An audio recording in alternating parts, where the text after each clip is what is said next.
Сәлем достар, мен Әлібек, бұл Технокас арнасы. Кеттік.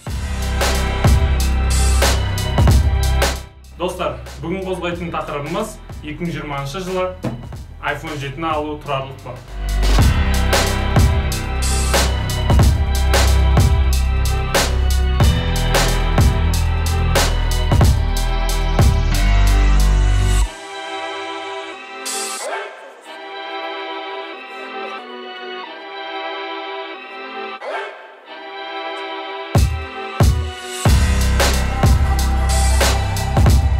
Сонымен, iPhone 7. iPhone 7 арқа жағынан толық металдан жасалған. Экранына келетін болсақ, экраны IPS матрицада. Оның үлкендігі 4,7 дюйм. Яғни өте үлкен де емес, өте кішкентай да емес.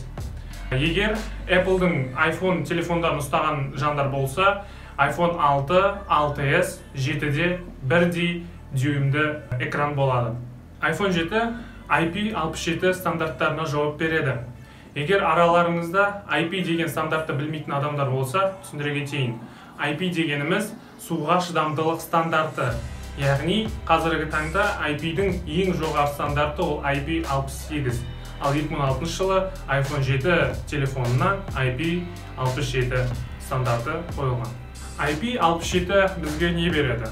IP67 iPhone 7 телефонын 1 метр тереңдікте суға жарты сағатқа дейін ұстап тұруға мүмкіндік бере алады. Камерасы. iPhone 7-де артқы жағынан 12 мегапиксель, алдыңғы жағынан 5 мегапиксельді камера орнатылған. Камералардың жарық күшіне келетін болсақ, артқы камера 2,0 жарық күшіне ие, ал алдыңғысы 2,2. 2,0 жарық күші дегеніміз қазіргі таңда шығып жатқан бюджетный сегментте болса да, Samsung, Huawei сияқты компаниялардың телефондары жарық күші 1,7, 1,8 жарық күшімен шығып жатыр. Бұл iPhone 7-дегі видео түсірілген кезінде түнгі уақытта сәл қараңғылау болады деген. iPhone 7-де Apple компаниясының A1 Fusion процессоры орнатылған. A1 Fusion 16 нанометр өлшемде 4 ядерден тұратын процессор. Apple A1 Fusion процессоры қазіргі таңдағы кез келген ойынға орташадан жоғары сапада ойнауға мүмкіндік бере алады. OZU, яғни оперативная память. Оперативная память iPhone 7-де 2 гигабайтты болады. iPhone 7 5 түсте шығарылады. Олар күміс түстес, матовый қара, алтын түстес, розовый және jet black түсінде. Ал енді iPhone 7-нің минус жақтарына келетін болсақ.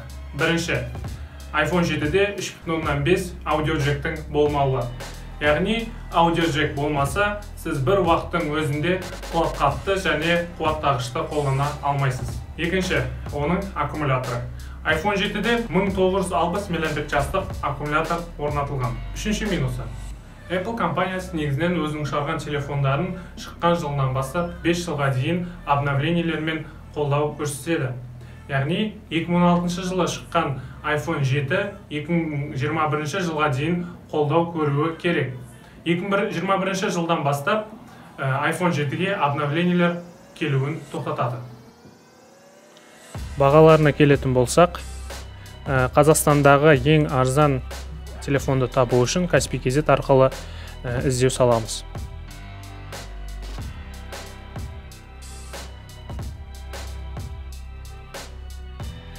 Apple iPhone 7 32 гигабайттығы Kaspi.kz-де 165.500 деп ең төмен бағаны белгілеп отыр.